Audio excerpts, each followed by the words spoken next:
guys, it's Margie, and today I'm doing a movie review of the 1974 film Ginger in the Morning. This film starred Sissy Spacek, Mark Miller, Monte Markham, David Doyle, Slim Pickens, and Susan Oliver. It was directed by Gordon Wiles and produced by Clark L. Palo, with a screenplay by Mark Miller, who, as I just mentioned, also starred in this film, and cinematography was by William Jurgensen. Music was by Don McGuinness, but the original songs were actually by Sissy Spacek herself. Sissy Spacek plays a young woman who is hitchhiking across the country trying to get to a boyfriend or fiance. Monte Markham plays the about maybe 35 to 40-year-old guy who is recently divorced and who is driving along the highway and picks up Sissy Spacek's character.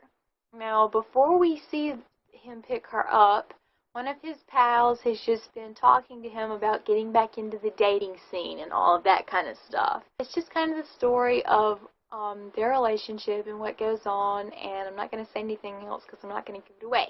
So, before I get into performances, I'm going to answer the question that I'm sure you're asking, which is, why did you watch this movie, and now why are you doing a review of it?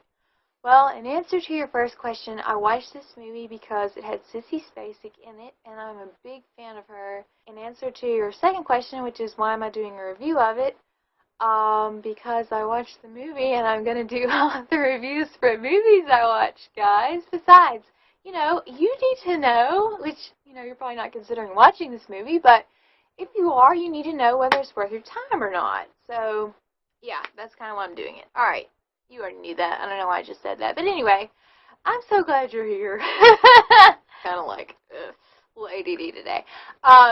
So, the performances. Alright, Sissy Spacek, I thought, did very well for herself in this role. Isn't she just lovely, though? I mean, let's just be honest. I just love her to death.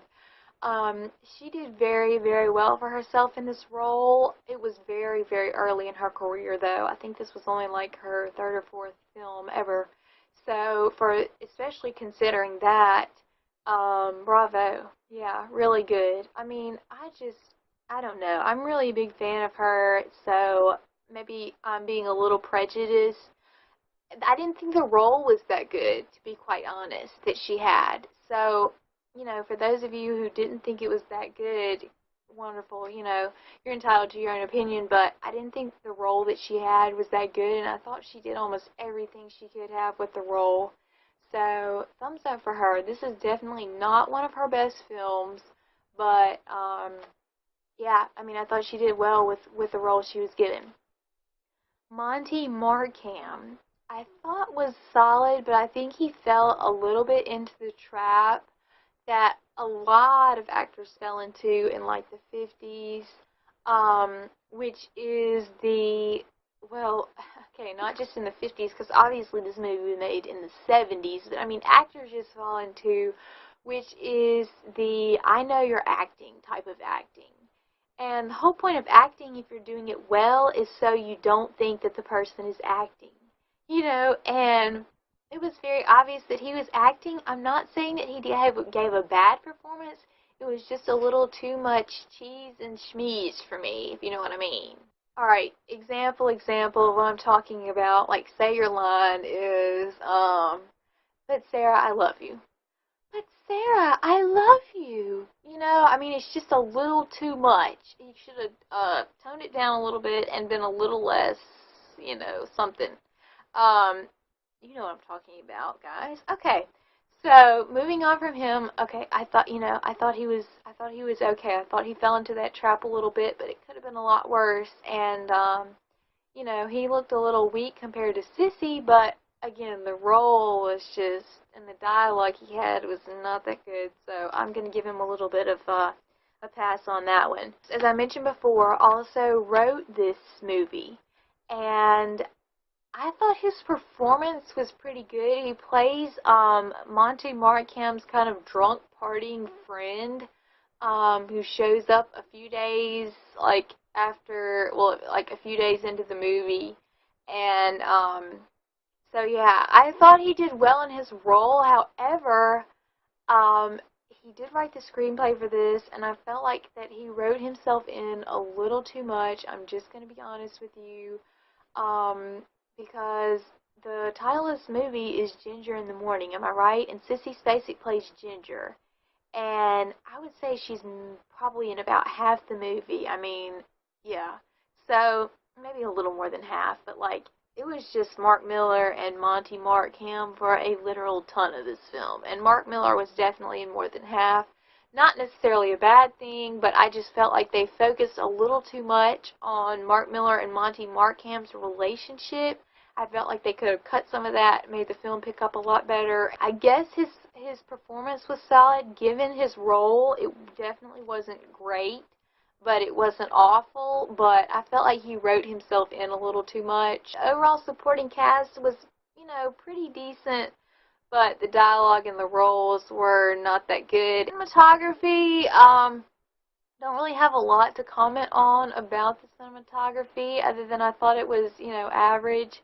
Direction, same thing. I thought it was probably a little worse than average, but you know, it could have been a lot worse. And you know, the overall film was not that good. And as I've done a previous review of Marjorie Morningstar, where I said that I thought the overall project as a whole was weak. So the people that were, you know, working on the film, like the actors, director, the cinematography, and all that, didn't have a lot to go with in the first place. I would totally agree with this. I mean, I think the overall concept could have been good, but the way the story eventually played out and the dialogue and everything just kind of made it weak. And so, yeah, I'm not really going to criticize on them because I didn't feel like they had that great of a thing to work with in the beginning. The music was nice. I thought it was good. It was so classic 70s.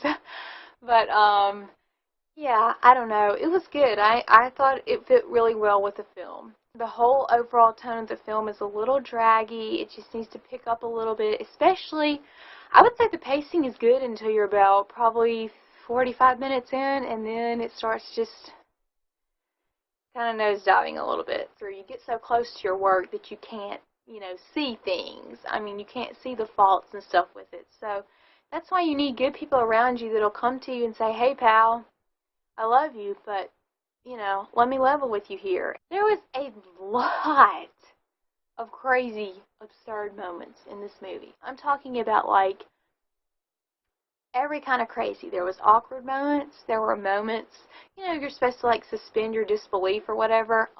Like, I'm like, my disbelief will not suspend that high. Like, wow. It was just so ridiculous. There were so many crazy, absurd moments, and you're like, this would never happen. Like, what is going on? This is just ridiculous. There's one, though, really, really funny joke in this movie, and I laughed for, like, 3 minutes. I'm not gonna tell you where it is. I know. I'm sorry. I'm trying to be such a serious critic right now, and I'm letting my personal effects get in the way. Alright, let's talk Parents Guide.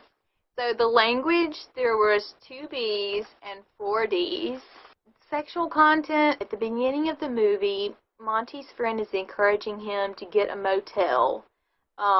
Like, just in general, like, just, hey, just have sex, you know, to get you back in the dating game and all that. So that's a little, you know. And the same friend is also literally gaping at women they're passing in the airport. So, yeah, that was a little creepy. Sissy is like, well, this is kind of a spoiler, but not really. You learn it in the first 25 minutes of the film. Sissy's like, hey, pal, we'll just kind of, you know, live together for a couple days. Mark Millar's character comes in and essentially busts that up because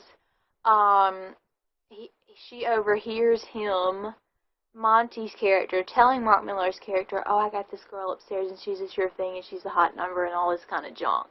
So, yeah, I mean, there's nothing like that as far as, like, the actual dialogue that's really, like, I can't believe you just said that, but we all know, you know, we all know where this is going. They don't, you know, say anything, and it's not really in your face, but it's all implied, and you know where things are going. So be aware of that. Violence, none. I mean, really, or gore. No, I can't remember any. Drug and alcohol content, lots of drinking. Mark Miller's character is an alcoholic, so he literally has a glass in his hand for almost the entire, like his entire screen time. Like he's just sipping away. So be aware of that. In summary, would I watch this film again? I'm going to have to say no, but I did really enjoy Sissy Spacek because I am not really as familiar as I want to be with her younger work.